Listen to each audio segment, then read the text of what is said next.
નમસ્કાર વિદ્યાર્થી મિત્રો, આજે આપણે ધોરણ 10 વિજ્ઞાન અને ટેકનોલોજીના એક ટોપિકની વાત કરવાના છીએ, જે ટોપિકનું નામ છે પ્રતિબિંબ. પ્રતિબિંબ કઈ રીતે રચાય છે અને એના પ્રકાર કેટલા છે એની આપણે વાત કરવાના છીએ. તો કોઈ પણ પ્રતિબિંબ ક્યારે રચાય છે? તો કોઈ પણ વસ્તુ પરના કોઈ એક બિંદુએથી શરૂ કરી પ્રકાશના ઘણા બધા કિરણોનું પરાવર્તન કે વક્રીભવન થયા બાદ કોઈ બિંદુ પાસે એ વાસ્તવમાં ભેગા થતા હોય અથવા ભેગા થતા હોય તેવો ભાસ થાય તો તે બિંદુ પાસે વસ્તુનું પ્રતિબિંબ રચાય છે. ઓકે, વ્યાખ્યા શું કહી છે મેં કે કોઈ એક બિંદુએથી શરૂ કરી પ્રકાશના ઘણા બધા કિરણોનું પરાવર્તન કે વક્રીભવન થયા બાદ કોઈ બિંદુ પાસે તે વાસ્તવમાં ભેગા થતા હોય તો તે બિંદુ પાસે વસ્તુનું શું રચાય છે? પ્રતિબિંબ રચાય છે. જનરલી બોર્ડની અંદર જે ક્વેશ્ચન પૂછાય છે એ મુખ્યત્વે તફાવત રૂપે હોય છે કે પ્રતિબિંબના મુખ્ય પ્રકાર કયા છે અથવા તો પ્રતિબિંબના તફાવતની ચર્ચા કરો એવો ક્વેશ્ચન પૂછાઈ શકે છે. તો પ્રતિબિંબના મુખ્ય બે પ્રકાર છે, એક છે વાસ્તવિક પ્રતિબિંબ અને બીજું છે આભાસી પ્રતિબિંબ. હવે વાસ્તવિક પ્રતિબિંબ કોને કહેવાય છે જરા ધ્યાનથી જોજો. તો એની વ્યાખ્યા શું છે? જો પ્રકાશના કિરણો પરાવર્તન કે વક્રીભવન પામ્યા બાદ કોઈ બિંદુ પાસે વાસ્તવમાં ભેગા થતા હોય તો તે બિંદુ પાસે વાસ્તવિક પ્રતિબિંબ રચાય છે. વ્યાખ્યા શું છે? જો પ્રકાશના કિરણો પરાવર્તન કે વક્રીભવન પામ્યા બાદ કોઈ બિંદુ પાસે વાસ્તવમાં ભેગા થતા હોય તો તે બિંદુ પાસે વાસ્તવિક પ્રતિબિંબ રચાય છે. આ સમજવા જેવી વસ્તુ છે કે જો પ્રકાશના કિરણો કઈ બે ઘટનાઓ પરાવર્તન કે વક્રીભવન પામ્યા બાદ કોઈ બિંદુ પાસે વાસ્તવમાં ભેગા થતા હોય તો તે બિંદુ પાસે કયું પ્રતિબિંબ રચાય છે? વાસ્તવિક પ્રતિબિંબ રચાય છે. બીજો કે વાસ્તવિક પ્રતિબિંબ પડદા પર ઝીલી શકાય છે, બીજો પોઈન્ટ છે. અને ત્રીજો, વાસ્તવિક પ્રતિબિંબ હંમેશા કેવું હોય છે? ઊંધું હોય છે, બરોબર છે, અથવા તો ઉલટું હોય છે. વાસ્તવિક પ્રતિબિંબ કેવું હોય? હંમેશા ઉલટું હોય છે. એના પછી આભાસી પ્રતિબિંબની વાત કરીએ તો આભાસી પ્રતિબિંબની વ્યાખ્યા શું છે? જો પ્રકાશના કિરણો પરાવર્તન કે વક્રીભવન પામ્યા બાદ કોઈ બિંદુ પાસે વાસ્તવમાં ભેગા થતા ન હોય પરંતુ ભેગા થતા હોય તેવો ભાસ થાય તો તે બિંદુ પાસે આભાસી પ્રતિબિંબ રચાય છે. મેં અહીંયા વ્યાખ્યા લખેલી છે. જો પ્રકાશના કિરણો પરાવર્તન કે વક્રીભવન પામ્યા બાદ વાસ્તવમાં ભેગા થતા ન હોય, ધ્યાન રાખજો આ શબ્દો, વાસ્તવમાં ભેગા થતા ન હોય પરંતુ ભેગા થતા હોય તેવો ભાસ થાય તો તે બિંદુ પાસે આભાસી પ્રતિબિંબ રચાય છે, બરોબર છે. અને આભાસી પ્રતિબિંબ પડદા પર ઝીલી શકાતું નથી. આ વસ્તુ યાદ રાખજો કે આભાસી પ્રતિબિંબ કદાપી પડદા પર ઝીલી શકાશે નહીં. અને ત્રીજો, આભાસી પ્રતિબિંબ હંમેશા કેવું હોય છે? ચત્તું હોય છે, બરોબર છે. તો તમે આ જે તફાવત છે એને એકબીજાથી ઓપોઝિટ સાઈડ યાદ રાખી શકો છો. પહેલું શું યાદ રાખવાનું છે વાસ્તવિક પ્રતિબિંબની અંદર? જો પ્રકાશના કિરણો પરાવર્તન કે વક્રીભવન પામ્યા બાદ વાસ્તવમાં કોઈ બિંદુ પાસે ભેગા થતા હોય તો તે બિંદુ પાસે વાસ્તવિક પ્રતિબિંબ રચાય છે. એનાથી ઓપોઝિટ, જો પ્રકાશના કિરણો પરાવર્તન કે વક્રીભવન પામ્યા બાદ વાસ્તવમાં ભેગા થતા ન હોય પરંતુ ભેગા થતા હોય તેવો ભાસ થાય તો તે બિંદુ પાસે કયું પ્રતિબિંબ રચાશે? આભાસી પ્રતિબિંબ રચાય છે. બીજો, વાસ્તવિક પ્રતિબિંબ પડદા પર ઝીલી શકાય છે, આભાસી પ્રતિબિંબ પડદા પર ઝીલી શકાતું નથી. ત્રીજો, વાસ્તવિક પ્રતિબિંબ હંમેશા કેવું હોય? ઊંધું હોય છે. અને આભાસી પ્રતિબિંબ હંમેશા કેવું હોય છે? ચત્તું હોય છે, બરોબર છે. ઓકે, હવે આપણે એક નવા ટોપિકની વાત કરવાના છીએ જેનું નામ છે અરીસો કોને કહે છે અને તેના પ્રકાર જણાવો. તો સૌપ્રથમ આપણે અરીસાની વ્યાખ્યા લખીશું. એની વ્યાખ્યા શું થશે? તો વ્યાખ્યા એવી છે કે લીસી અને ચરકતી સપાટી, લીસી અને ચરકતી સપાટી કે જે તેના પર પડતા લગભગ બધા જ પ્રકાશનું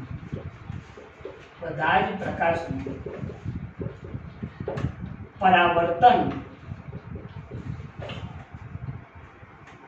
કરતી હોય તેવી સપાટીને અરીસો કહે છે. વ્યાખ્યા બરોબર સમજજો. અરીસો કોને કહે છે? તો લીસી અને ચળકતી સપાટી કે જે તેના પર પડતા લગભગ બધા જ પ્રકાશનું પરાવર્તન કરતી હોય તેવી સપાટીને શું કહે છે? અરીસો કહે છે. બરોબર છે. વ્યાખ્યા શું છે? તો લીસી અને ચળકતી સપાટી કે જે તેના પર પડતા લગભગ બધા જ પ્રકાશનું શું કરતી હોય? પરાવર્તન કરતી હોય તેવી સપાટીને શું કહે છે? અરીસો કહે છે. હવે અરીસાના મુખ્ય બે પ્રકાર છે. પહેલો આવે છે સમતલ અરીસો અને બીજો આવે છે ગોલીય અરીસો. સૌપ્રથમ આપણે વાત કરીશું સમતલ અરીસાની. તો સમતલ અરીસો કોને કહે છે એની આપણે વ્યાખ્યા લખીશું. તો જે અરીસાની પરાવર્તક સપાટી સમતલ હોય તેવા અરીસાને શું કહે છે? સમતલ અરીસો કહે છે. જે અરીસાની પરાવર્તક સપાટી કેવી હોય? સમતલ હોય તેવા અરીસાને આપણે શું કહીશું? સમતલ અરીસો. ઓકે. હવે સમતલ અરીસા વડે રચાતું પ્રતિબિંબ કઈ રીતે સમજી શકાય એની થોડીક આપણે વાત કરીશું. એનસીઈઆરટી ની અંદર આની જે આકૃતિ છે બતાવેલી નથી, પરંતુ જો આપણે સમજવી હોય તો કઈ રીતે સમજી શકાય એની આપણે થોડીક ચર્ચા કરવાના છીએ. સમજો કે અહીંનો આગળ એક સમતલ અરીસો દોરું છું. આ રીતે એક સમતલ અરીસો છે. બરોબર છે. આ જે છે એ એના પર આવેલું મુખ્ય અક્ષ છે. ઓકે. આ જે બિંદુ છે એનું ધ્રુવ છે. બરોબર. એ ધ્રુવથી u જેટલા અંતરે સપોઝ આપણે વિચારી લઈએ કે એક વસ્તુ મૂકેલી છે. બરોબર છે. અરીસાથી જેટલા અંતરે વસ્તુ મૂકેલી હોય એ અંતરને આપણે શું કહીએ છીએ? વસ્તુ અંતર u કહીએ છીએ. આ યાદ રાખજો. આગળ આપણે જોવાનું છે ગોળીય અરીસાની અંદર. બરોબર છે. અરીસાથી જેટલા અંતરે વસ્તુ મૂકેલી હોય એ અંતરને શું કહે છે? વસ્તુ અંતર. હવે જોજો. તો આ જે વસ્તુ છે એના બધા બિંદુઓ પરથી નીકળતા પ્રકાશના જે કિરણો છે એ આ સમતલ અરીસા પર પડે છે અને એના દ્વારા કંઈક ના કંઈક પ્રતિબિંબ રચાય છે. હવે એ કઈ રીતે રચાય છે એ વસ્તુ આપણે સમજવાની છે. તો સપોઝ આ બિંદુ પાસેથી નીકળતા પ્રકાશના જે કિરણો છે એ વિચારીએ આપણે. તો પ્રથમ જે પ્રકાશનું કિરણ છે એ આ રીતે આગળ વધે છે. એ પ્રકાશનું કિરણ સમતલ અરીસા પર પડશે તો ત્યાંથી એના એ જ દિશામાં શું થઈ જશે? પરાવર્તિત થઈ જશે. એનાથી વિરુદ્ધ દિશામાં પરાવર્તિત થઈ જશે. સમજો કે આ દિશામાં પ્રકાશનું કિરણ આપાત થાય છે તો એનાથી વિરુદ્ધ દિશામાં શું થઈ જશે? પરાવર્તિત થઈ જશે. બરોબર છે. સમજો કે એની અંદરથી એ બિંદુમાંથી નીકળતું બીજું પ્રકાશનું કિરણ વિચારીએ તો એ ધ્રુવ પાસે સંપાત થાય છે. તો ધ્રુવ પાસે સંપાત થશે તો જેટલા ખૂણે આપાત થશે એટલા જ ખૂણે એનું શું થઈ જશે? પરાવર્તન થઈ જશે. ઓકે. હવે અહીંયા આગળ વસ્તુના આ બિંદુમાંથી પ્રકાશના અસંખ્ય કિરણો નીકળે છે, પરંતુ આપણે માત્ર બે વિચારે છે. તો પ્રથમ પ્રકાશનું કિરણ જે આપાત થયું એ એનાથી વિરુદ્ધ દિશામાં શું થઈ ગયું? પરાવર્તિત થઈ ગયું. બીજું કિરણ ધ્રુવ પાસે સંપાત થયું એ એનાથી કઈ દિશામાં? જેટલા ખૂણે આપાત થાય એટલા જ ખૂણે એનું શું થઈ ગયું? પરાવર્તન થઈ ગયું. હવે ધ્યાનથી જુઓ તો પરાવર્તિત કિરણો બે થયા. એક આ અને બીજું આ રહ્યું.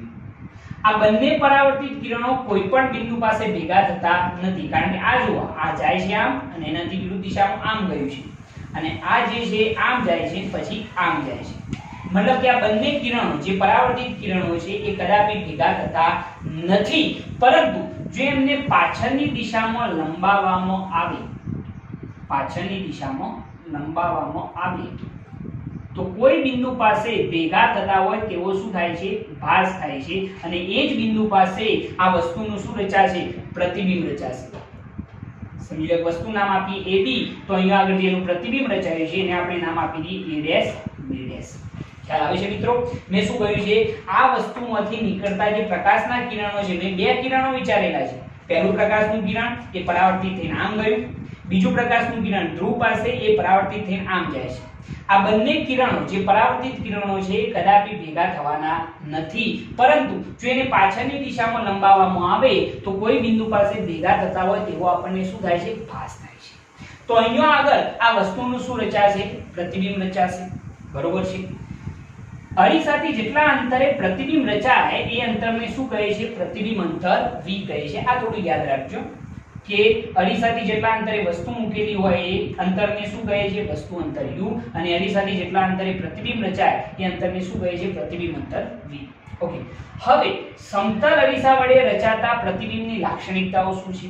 ઓકે, તો લાક્ષણિકતાઓની અંદર જો આપણે લખવું હોય તો શું લખી શકીએ છીએ? જરા જોઈએ, સમજવા જેવી બાબતો છે. તો લાક્ષણિકતાઓમાં પહેલી લાક્ષણિકતા લખવી હોય તો શું લખાશે? પહેલી લાક્ષણિકતા એ થશે કે અહીં વસ્તુ અંતર u અને પ્રતિબિંબ અંતર v બંને કેવા હોય છે? સમાન હોય છે. તમે જુઓ, જેટલા અંતરે સમતલ અરીસો, આપણા ઘરે આપણું દર્પણ હોય તો એ વન ટાઈપ ઓફ એક સમતલ અરીસો છે, તો એની અંદર પણ જેટલા અંતરે વસ્તુ હોય એટલા જ અંતરે એનું શું રચાશે? પ્રતિબિંબ અંતર. જેટલા અંતરે વસ્તુ હોય એટલા જ અંતરે એનું શું રચાશે? પ્રતિબિંબ રચાશે. મતલબ કે વસ્તુ અંતર અને પ્રતિબિંબ અંતર બંને કેવા હોય? સમાન હોય. ટૂંકમાં લખવું હોય તો આપણે એમ લખી શકીએ કે વસ્તુ અંતર u અને પ્રતિબિંબ અંતર v સમાન હોય છે. બરોબર છે? શોર્ટમાં યાદ રાખવા માટે u બરાબર શું યાદ રાખવાનું રહેશે? v, એટલે કે વસ્તુ અંતર અને પ્રતિબિંબ અંતર કેવા હશે? સમાન હશે. તમારે લખવું હોય તમે એવું પણ લખી શકો છો કે અરીસાથી જેટલા અંતરે વસ્તુ મૂકેલી હોય એટલા જ અંતરે એનું શું રચાય છે? પ્રતિબિંબ રચાય છે. બરોબર છે? અથવા બીજી રીતે વસ્તુ અંતર u અને પ્રતિબિંબ અંતર v બંને કેવા હોય? સમાન હોય છે. બરોબર. બીજું, અહીં વસ્તુની ઊંચાઈ અને પ્રતિબિંબની ઊંચાઈ, વસ્તુની ઊંચાઈ અને પ્રતિબિંબની ઊંચાઈ કેવી હોય છે? સમાન હોય છે. ધ્યાનથી જુઓ કે વસ્તુની ઊંચાઈ અને પ્રતિબિંબની ઊંચાઈ કેવી હોય છે? સમાન હોય છે. સમજી લો, વસ્તુની ઊંચાઈ h કહીએ અને પ્રતિબિંબની ઊંચાઈ h' કહીએ તો h શું થઈ જશે? h'. એટલે કે અહીંયા વસ્તુની ઊંચાઈ અથવા તો પરિમાણ કહી શકો છો તમે. ઊંચાઈ અથવા તો બીજો શબ્દ લખવો શું લખી શકાય? પરિમાણ. કંઈક આ રીતે પણ લખી શકાય કે વસ્તુનું પરિમાણ અને પ્રતિબિંબનું પરિમાણ કેવું હોય છે? સમાન હોય છે. અથવા બીજી રીતે વસ્તુની ઊંચાઈ અને પ્રતિબિંબની ઊંચાઈ કેવી હોય છે? સમાન હોય છે. એટલે કે h શું હશે? h'. વસ્તુની ઊંચાઈ અને પ્રતિબિંબની ઊંચાઈ કેવી હોય? સમાન. ત્રીજું જો કેવું હોય તો આપણે એમ કહી શકીએ છીએ કે અહીં જે પ્રતિબિંબ રચાય છે એ કેવું છે? વાસ્તવમાં ભેગા થયા છે પરાવર્તિત કિરણો, પરાવર્તન પામી અને વાસ્તવમાં ભેગા થાય છે? કારણ ના, વાસ્તવમાં ભેગા થતા નથી, પરંતુ ભેગા થતા હોય તેવો શું થાય છે? ભાસ થાય છે, જે મેં ટૂંકર રેખા વડે બતાવ્યું છે. તેથી આ જે પ્રતિબિંબ છે એ કેવું છે? આભાસી અને ચત્તુ હોય છે. બરોબર છે? તો પ્રતિબિંબ કેવું હોય? પ્રતિબિંબ આભાસી અને કેવું હોય છે? ચત્તુ હોય છે. બરોબર છે? તો યાદ રાખજો કે સમતલ અરીસા વડે રચાતું પ્રતિબિંબ કેવું હોય છે? આભાસી અને ચત્તુ હોય છે. કારણ કે પ્રકાશના કિરણ વાસ્તવમાં ભેગા થતા નથી, પરંતુ ભેગા થતા હોય તેવું શું થાય છે? ભાસ થાય છે. બરોબર છે? ચોથી જે લાક્ષણિકતા છે એ શું છે? તો પ્રતિબિંબની જે બાજુઓ છે એ ઉલટાયેલી જણાય છે. એ પણ લખી શકીએ કે અહીં પ્રતિબિંબની બાજુઓ ઉલટાયેલી હોય છે. એટલે કે પ્રતિબિંબની બાજુ ઉલટાયેલી છે, મતલબ કે શું? વસ્તુની જે ડાબી બાજુ હોય એ પ્રતિબિંબની કઈ બાજુ હશે? જમણી બાજુ હશે. વસ્તુની જે જમણી બાજુ હોય એ પ્રતિબિંબની કઈ બાજુ હશે? ડાબી બાજુ હશે. આ ઘટના આપણે રેગ્યુલર ડે ટુ ડે લાઈફમાં પણ જોઈ શકીએ છીએ. સમજી લો કે આપણે અરીસા સામે ઊભા હોય અને આપણે આપણો ડાબો હાથ ઊંચો કરીએ તો આપણું જે પ્રતિબિંબ છે એ કયો હાથ ઊંચો કરશે? જમણો હાથ ઊંચો કરશે. જો આપણે જમણો હાથ ઊંચો કરીએ તો પ્રતિબિંબની અંદર આપણે કયો હાથ ઊંચો કરતા હોઈએ છીએ? ડાબો હાથ ઊંચો કરતા હોઈએ છીએ. એટલે કે પ્રતિબિંબની બાજુઓ કેવી હોય છે? ઉલટાયેલી હોય છે. આભાસી પ્રતિબિંબની અંદર જે અરીસા વડે રચાય છે. બરોબર છે? અને એ ઘટનાને જો આપણે કહેવું હોય તો વિજ્ઞાનની ભાષામાં પાર્શ્વિક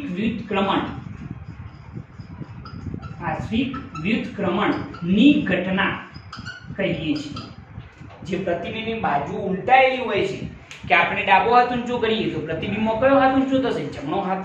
જો જમણો હાથ ઊંચો કરીએ તો પ્રતિબિંબની અંદર ડાબો હાથ ઊંચો થયેલો હોય છે, જે ઘટનાને શું કહેવાય છે? પાર્શ્વિક વ્યુત્ક્રમણની ઘટના. એટલે કે પ્રતિબિંબની બાજુઓ કેવી હોય છે? ઉલટાયેલી હોય છે.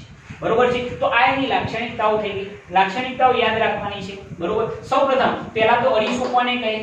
તેની વ્યાખ્યા શું? લીસી અને ચળકતી સપાટી કે જે તેના પર પડતા લગભગ બધા જ પ્રકાશનું શું કરે? પરાવર્તન કરતી હોય તેવી સપાટીને શું કહે છે? અરીસો કહે છે. જે તેના ઉપર પડતા લગભગ બધા જ પ્રકાશનું શું કરી દેશે? પરાવર્તન. તો એવી સપાટીને શું કહે છે? અરીસો. અરીસાના મુખ્ય કેટલા પ્રકાર? બે, સમતલ અરીસો અને ગોલીય અરીસો. સમતલ અરીસો કોને કહેવાય? તો જે અરીસાની પરાવર્તક સપાટી કેવી હોય? સમતલ હોય. તેવા અરીસાને શું કહીશું? સમતલ અરીસો. આ સમતલ અરીસા વડે રચાતું પ્રતિબિંબ છે. બરોબર છે. તમે ધ્યાનથી જોશો તો તમને પ્રતિબિંબ ઈઝીલી ખ્યાલ આવશે કે કઈ રીતે રચાય છે. બરોબર છે. એની લાક્ષણિકતાઓ કઈ છે? લાક્ષણિકતાઓ યાદ રાખજો કે સમતલ અરીસા વડે રચાતા પ્રતિબિંબની લાક્ષણિકતા પહેલી, વસ્તુ અંતર u અને પ્રતિબિંબ અંતર v કેવા હોય? સમાન હોય. એટલે કે અરીસાની જેટલા અંતરે વસ્તુ મૂકેલી હોય એટલા જ અંતરે એનું શું રચાશે? પ્રતિબિંબ રચાશે. બીજું, વસ્તુની ઊંચાઈ અને પ્રતિબિંબની ઊંચાઈ કેવી હોય? સમાન હશે. એટલે કે વસ્તુનું પરિમાણ અને પ્રતિબિંબનું પરિમાણ કેવું છે? સમાન છે. h h'. ત્રીજું, પ્રતિબિંબ કેવું રચાય છે? આભાસી અને ચત્તુ. કારણ કે અહીંયા પરાવર્તિત કિરણો વાસ્તવમાં ભેગા થતા નથી, પરંતુ ભેગા થતા હોય તેવો શું થાય છે? ભાસ થાય છે. તો અહીંયા આગળ જે પ્રતિબિંબ રચાય એ કેવું હશે? આભાસી અને ચત્તુ હશે. અને ચોથું, અહીં પ્રતિબિંબની બાજુઓ કેવી હોય છે? ઉલટાયેલી હોય છે. આપણે ડાબો હાથ ઊંચો કરીએ તો પ્રતિબિંબની અંદર જમણો હાથ ઊંચો થતો દેખાય છે. એટલે કે પ્રતિબિંબની બાજુઓ ઉલટાયેલી હોય છે. અને આ ઘટનાને વિજ્ઞાનની ભાષામાં શું કહે છે? પાર્શ્વિક વ્યુત્ક્રમણની ઘટના. બરોબર છે મિત્રો. તો આ રીતે તમે અરીસો કોને કહે છે અને એના પ્રકાર જાણી શકો છો. આપણે એક જ પ્રકારની વાત કરી છે અહીંયા. કયા? સમતલ અરીસાની વાત કરી છે. હવે નેક્સ્ટ આવશે ગોલીય અરીસો આવશે. બરોબર છે. ઓકે. જો તમને અમારી આ ચેનલ પસંદ આવતી હોય તો અમારી આ ચેનલને લાઈક કરો, શેર કરો, સબસ્ક્રાઇબ કરો અને બેલ આઇકન સ્ટાર્ટ કરો કે જેથી અમારા આવનારા વિડીયો તમારા સુધી પહોંચતા રહે. જય હિન્દ.